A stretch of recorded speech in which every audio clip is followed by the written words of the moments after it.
Complete कर ली थी। हमने 2 प्रॉब्लम्स लिए थे और उस पर बेस्ड 4 प्रॉब्लम मैंने असाइनमेंट में दिए थे। पिछले वीडियो में 2 दिए थे और उसके पिछले वीडियो में 2 प्रॉब्लम असाइनमेंट के दिए थे। होप आप लोगों ने किए होंगे। तो यहाँ पर हमारा जो है methods to find the root of equation complete हो गया है टॉपिक। आज का जो हमारा टॉपिक है that is a comparison between the methods. Unit 3 में हमने पढ़े थे open method to find the root of equation and unit 4 में हमने देखे open method to find the root of equation. Unit 3 में हमने देखा था bracketing methods to find the root of equation. So unit 3 में हमने 3 मेथड्स देखे, bisection method, regular falsi method and graphical method. Unit 4 में हमने 3 मेथड्स देखे, Newton Raphson method, fix point iteration method and second method. तो इन methods के बीच में comparison पे बेस्ड आपको थ्योरेटिकल क्वेश्चन पूछा जाता है, तो वो आज देख लेते हैं कंपैरिजन बिटवीन। फर्स्ट हम लेते हैं second method versus regular falsi method. अब आपको मालूम है सेकेंड मेथड हमने यूनिट 4 में देखा है, मीन्स वो कौन सी मेथड है, ओपन मेथड है। रेगुलर फाल्सी मेथड हमने यूनिट 3 में देखा था, वो थी bracketing method. So first point हम लिख सकते हैं formula used to calculate the next approximation used by both the methods are identical. हमने रिसेंटली सेकेंड मेथड पढ़ा है और हमने देखा है कि दोनों भी मेथड में फॉल्स पोजीशन मेथड, जिसे हम रेगुलर फाल्सी मेथड भी बोलते हैं, एंड सेकेंड मेथड, दोनों में सेम फॉर्मूला यूज होता है। ये एक सिमिलरिटी है, लेकिन फिर डिफरेंस क्या है?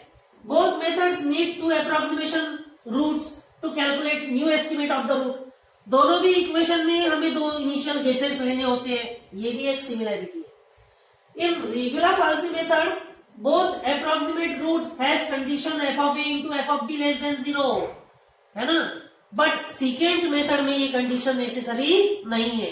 So that is the difference between regular falsi method and the second method, बराबर।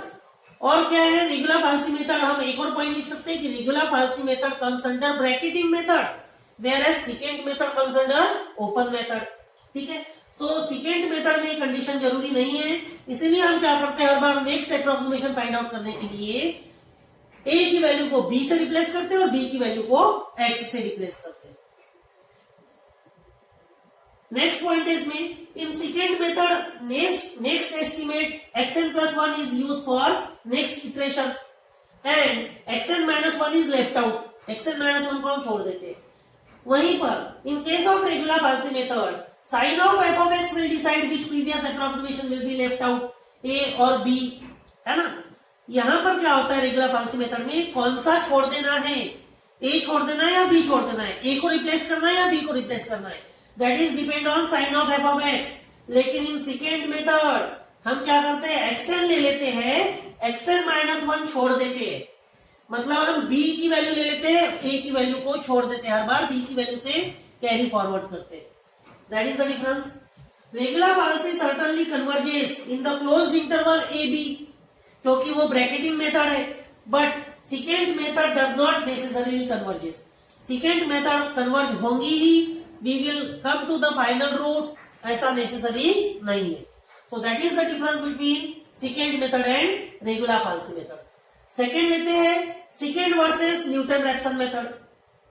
ठीक है, ये दोनों भी हमने यूनिट 4 में देखी है, तो आपको मालूम है फिर both method comes under open method. Unit 3 हमारा पूरा बेस्ड है ब्रैकेटिंग मेथड पे, यूनिट 4 बेस्ड है open method. So both the methods comes under open method. In Newton Raphson method we require only 1 initial guess. अब ये difference है, Newton Raphson method में हमें सिर्फ एक इनिशियल गेस फाइंड आउट करना होता है, while in second method we require 2 initial guesses. Newton Raphson method is based on tangent concept. Newton Raphson method tangent concept पे बेस्ड है, वहीं पर हमारी सेकेंड मेथड जो है that is based on chord concept पर बेस्ड है। That is another difference. Next है, as Newton Raphson method and second method both are open method, so they will converges to the solution is not necessarily. दोनों भी open method है तो वो converge होंगी ही, ऐसा नेसेसरी नहीं है। So these are the difference between second method and the Newton Raphson method. और एक और पॉइंट आप लिख सकते हो इसमें कि न्यूटन रैप्सन मेथड में आपको क्या करना होता है, you have to find out the derivative of the given equation. Whereas second method में आपको डेरिवेटिव फाइंड आउट नहीं करना पड़ता है। तो ये भी एक डिफरेंस आप इसमें ऐड कर सकते हो। नेक्स्ट लेते हैं bisection method versus Newton Raphson method. अब देखो बाइसेक्शन मेथड हमने यूनिट 3 में पढ़ी थी, मींस वो कौन सी मेथड है, ब्रैकेटिंग मेथड है। वही हमारी Newton Raphson method open method है। तो ये हम एक पॉइंट लिख सकते हैं, पहला point bisection method comes under bracketing method and Newton Raphson method comes under open method. Second, in Newton Raphson method we required only one initial guess. अब न्यूटन रैप्सन मेथड में सिर्फ एक ही इनिशियल गेस लगता है, while in bisection method we required two initial guesses A and B, और वो भी क्या होता है, कंडीशन पे बेस्ड होता है कि f of A आपका निगेटिव आना चाहिए, f of B आपका पॉजिटिव आना चाहिए। Newton Raphson method is based on tangent concept, while the concept of bisection method is based on halving the intervals. Newton Raphson method जो है that is based on the tangent concept, tangent concept पे based है। वही जो bisection method है वो कौन से कंसेप्ट पे बेस्ड है, bye halving the interval, based on halving the intervals। मतलब हम क्या करते हैं, हर बार इंटरवल का हाफ कर देते हैं। जैसे हमने जो दो इनिशियल केसेस लिए A एंड B, है ना, तो वो जो इंटरवल है A से लेके B का उसको हाफ करते हैं। कैसे, A प्लस B बाय 2 ये फॉर्मूला था। तो दोनों को ऐड करके हाफ डिवाइडेड बाय 2 करेंगे तो इंटरवल क्या हो जाएगा, हाफ हो जाएगा। सो that is the concept of bisection method. Next point है, as Newton Raphson method comes under open method, so it will converge to the solution not necessarily। क्योंकि Newton Raphson method open method है तो वो converge होंगी ही, final root मिलेगा, ये necessary नहीं है। वही this is not the case with the bisection method. Bisection method में आपको डेफिनेटली रूट मिलना ही है, डेफिनेटली वन रूट मिलना ही है। Two initial guesses must satisfy the condition f of A into f of B less than 0 in bisection method। मैंने पहले ही बताया ये बात कि जो हम दो इनिशियल गेसेस ले रहे हैं बाइसेक्शन मेथड में, वहां पर कंडीशन है कि f of A निगेटिव होना चाहिए, f of B पॉजिटिव होना चाहिए। मतलब एक निगेटिव एक पॉजिटिव होना चाहिए, means f of A into f of B less than 0 होना चाहिए। जब एक निगेटिव नंबर को पॉजिटिव नंबर से मल्टीप्लाई करोगे आप तो क्या आएगा, आंसर आएगा negative, means less than 0 in bisection method. But Newton Raphson method no such condition is there. Newton Raphson method में ऐसी कोई कंडीशन नहीं है।